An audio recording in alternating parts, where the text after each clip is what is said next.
ओम श्री गणेशाय नमः। हर हर महादेव। उमापति महादेव की जय। शिव पुराण के श्रवण की विधि तथा श्रोताओं के पालन करने योग नियमों का वर्णन। शौनक जी कहते हैं, महाप्रयाग व्यास ऋषि सूत जी, आपको नमस्कार है। आप धन्य हैं, शिव भक्तों में श्रेष्ठ हैं। आपके महान गुण वर्णन करने योग्य हैं।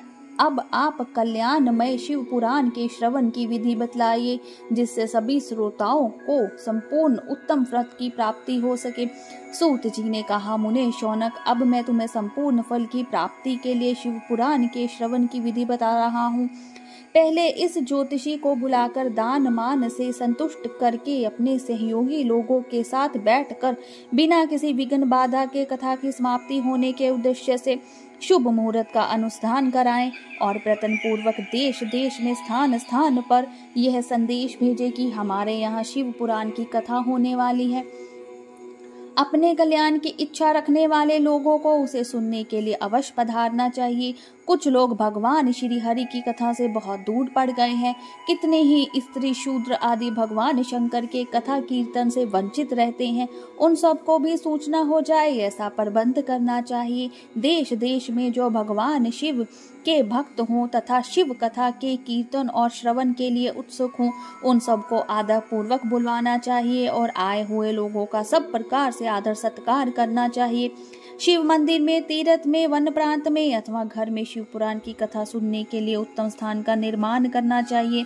केले के खंभों, केले के पेड़ के पत्तों या उसके खंभों से सुशोभित एक ऊंचा कथा मंडप तैयार करें। उसे सब और फल पुष्प आदि से तथा सुंदर चंदोवों से अलंकृत करें और चारों ओर ध्वजा पटाखा लगाकर तरह तरह के सामानों से सजाकर सुंदर शोभा संपन्न बना दे। भगवान शिव के प्रति सब प्रकार से उत्तम भक्ति करनी चाहिए। वही सब तरह से आनंद का विधान करने वाली है। परमात्मा भगवान शंकर के लिए दिव्य आसन का निर्माण करना चाहिए तथा कथावाचक के लिए भी ऐसा ही दिव्य आसन बनाना चाहिए जो उनके लिए सुखद हो सके। मुने नियम पूर्वक कथा सुनने वाले श्रोताओं के लिए भी यथा योग सुंदर स्थानों की व्यवस्था करनी चाहिए। अन्य लोगों के लिए साधारण स्थान ही रखने चाहिए। जिसके मुख से निकली हुई वाणी देहधारियों के लिए कामधेनु के समान अभीष्ट फल देने वाली होती है, उस पुराण वेता विधान वक्ता के प्रति तुच्छ बुद्धि कभी नहीं रखनी चाहिए। संसार में जन्म तथा गुणों के कारण बहुत से गुरु होते हैं, परंतु उन सब में पुराणों का ज्ञाता विधान ही परम गुरु माना गया है। पुराण वेत्ता पवित्र, दक्ष, शांत, ईर्ष्या पर विजय पाने वाला साधु और दयालु होना चाहिए। ऐसा परविजन कुशल विधान इस पुण्यमयी कथा को कहे। सूर्य उदय से आरंभ करके 3:30 पहर तक उत्तम बुद्धि वाले विधान पुरुष को विशिव पुराण की कथा सम्यक रीति से बांचनी चाहिए। संध्यान काल में 2 घड़ी तक कथा बंद रखनी चाहिए, जिससे कथा कीर्तन से अवकाश पाकर लोग मल मूत्र का त्याग कर सके। कथा प्रारंभ के दिन से 1 दिन पहले व्रत ग्रहण करने के लिए वक्तों को शौर करा लेना चाहिए। जिन दिनों कथा हो रही हो उन दिनों प्रयत्न पूर्वक प्रातः काल का सारा नित्य कर्म संपेश से ही कर लेना चाहिए। वक्ता के पास उसकी सहायता के लिए एक दूसरा वैसा ही विधान स्थापित करना चाहिए। वह भी सब प्रकार के संशयों को निवृत्त करने में समर्थ और लोगों को समझाने में कुशल हो। कथा में आने वाले विघ्नों की निवृत्ति के लिए गणेश जी का पूजन करे। कथा के स्वामी भगवान शिव की तथा विशेषगत्य शिव पुराण की पुस्तक की भक्ति भाव से पूजा करें।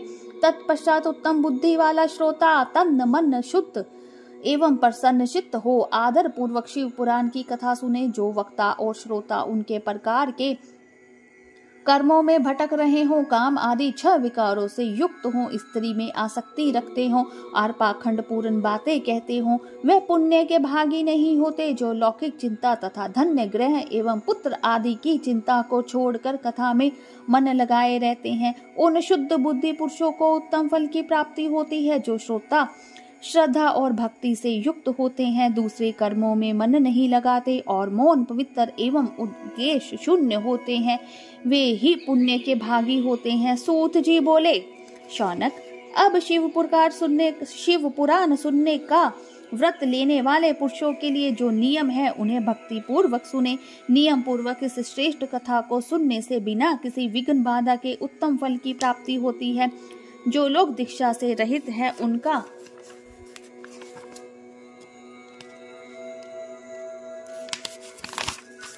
कथा श्रवण में अधिकार नहीं है। अतः मुने कथा सुनने की इच्छा वाले सब लोगों को पहले वक्ता से दीक्षा ग्रहण करनी चाहिए। जो लोग नियम से कथा सुने उनको ब्रह्मचर्य से रहना, भूमि पर सोना, पत्तल में खाना और प्रतिदिन कथा समाप्त होने पर ही अन्न ग्रहण करना चाहिए। जिसमें शक्ति हो वह पुराण की समाप्ति तक उपवास करके श्रद्धा पूर्वक भक्ति भाव से उत्तम शिव पुराण को सुने। इस कथा का व्रत लेने वाले पुरुष को प्रतिदिन एक ही बार हविष्ययान भोजन करना चाहिए। जिस प्रकार से कथा श्रवण का नियम सुख पूर्वक सद सके वैसे ही करना चाहिए। गरिष्ठ अन्न, दाल, जला अन्न, सेम, मसूर, भाव दूषित तथा बासी अन्न को खाकर कथाव्रती पुरुष कभी भी कथा को ना सुने।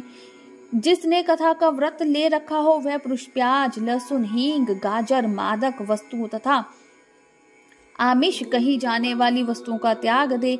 कथा का व्रत लेने वाला पुरुष काम, क्रोध आदि 6 विकारों को, ब्राह्मणों को निंदा को तथा पवित्रता और साधु संतों की निंदा को भी त्याग दे। कथाव्रती पुरुष प्रतिदिन सत्य, शोच, दया, मौन, सरलता, विनय तथा हार्दिक उदारता इन सद्गुणों को सदा अपनाए रहे। श्रोता निष्काम हो या साकाम वह नियमों पूर्वक कथा सुने। साकाम पुरुष अपनी भीष्ट कामनाओं को प्राप्त करता है और निष्काम पुरुष मोक्ष पा लेता है। दरिद्र, क्षय का रोगी, पापी, भाग्यहीन तथा संतान रहित पुरुष भी इस उत्तम कथा को सुने। काक, बांध्या आदि जो 7 प्रकार की दुष्टा स्त्रियां हैं वे तथा जिसका गर्भ गिर जाता है वह इन सभी को शिव पुराण की उत्तम कथा सुननी चाहिए। मुने स्त्री हो या पुरुष सबको यत्न पूर्वक विधि विधान से शिव पुराण की यह उत्तम कथा सुननी चाहिए। महर्षि इस तरह शिव पुराण की कथा के पाठ एवं श्रवण संबंधी योग उत्सव की समाप्ति होने पर श्रोताओं को भक्ति एवं प्रयत्न पूर्वक भगवान शिव की पूजा की भांति पुराण पुस्तक की भी पूजा करनी चाहिए। तदनंतर विधि पूर्वक वक्ता का भी पूजन करना आवश्यक है। पुस्तक को आच्छादित करने के लिए नवीन एवं सुंदर बस्ता बनावें और उसे बांधने के लिए दृढ़ एवं दिव्य डोरी लगावें। फिर उसका विधिवत पूजन करें। मुनि श्रेष्ठ इस प्रकार महा उत्सव के साथ पुस्तक और वक्ता की विधिवत पूजा करके वक्ता की सहायता के लिए स्थापित एवं पंडित का भी उसी के अनुसार धन्य आदि के द्वारा उससे कुछ ही कम सत्कार करें।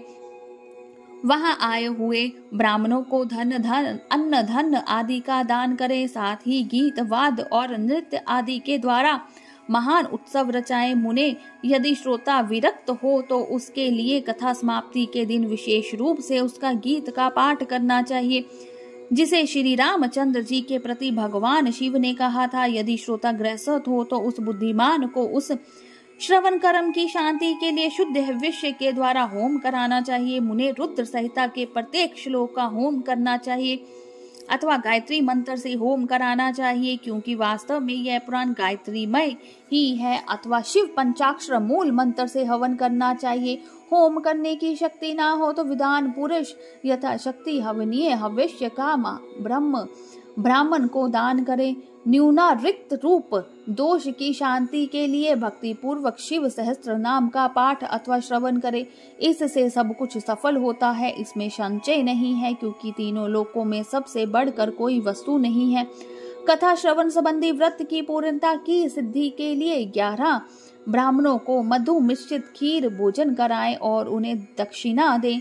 मुने यदि शक्ति हो तो 3 तोले सोने का एक सुंदर सिंहासन बनावें और उस पर उत्तम अक्षरों में लिखी अथवा लिखाई हुई शिव पुराण की पोथी विधि पूर्वक स्थापित करे। तत्पश्चात पुरुष उसकी आवाहन आदि विविध उपचारों से पूजा करके दक्षिणा चढ़ाए। फिर जितेंद्र आचार्य का वस्त्र, आभूषण एवं गंध आदि से पूजन करके दक्षिणा सहित ये पुस्तक उन्हें समर्पित कर दें। उत्तम बुद्धि वाला श्रोता इस प्रकार भगवान शिव के संतोष के लिए पुस्तक का दान करे। शौनक इस पुराण के उस दान के प्रभाव से भगवान शिव का अनुग्रह पाकर पुरुष भव बंधन से मुक्त हो जाता है। इस तरह विधि विधान का पालन करके श्री संपन्न शिव पुराण संपूर्ण फल को देने वाला तथा भोग और मोक्ष का दाता होता है। मुने शिव पुराण का यह सारा महामतय जो संपूर्ण अभीष्ट को देने वाला है मैंने तुम्हें कह सुनाया। अब और क्या सुनना चाहते हो? श्रीमान शिव पुराण समस्त पुराणों के भाल का तिलक माना गया है। यह भगवान शिव को अत्यंत प्रिय, रमणीय तथा भवरोग का निवारण करने वाला है। जो सदा भगवान शिव का ध्यान करते हैं, जिनकी वाणी शिव के गुणों की स्तुति करती है और जिनके दोनों कान उनकी कथा सुनते हैं, इस जीव जगत में उन्हीं का जन्म लेना सफल है। वे निश्चय ही संसार सागर से पार हो जाते हैं।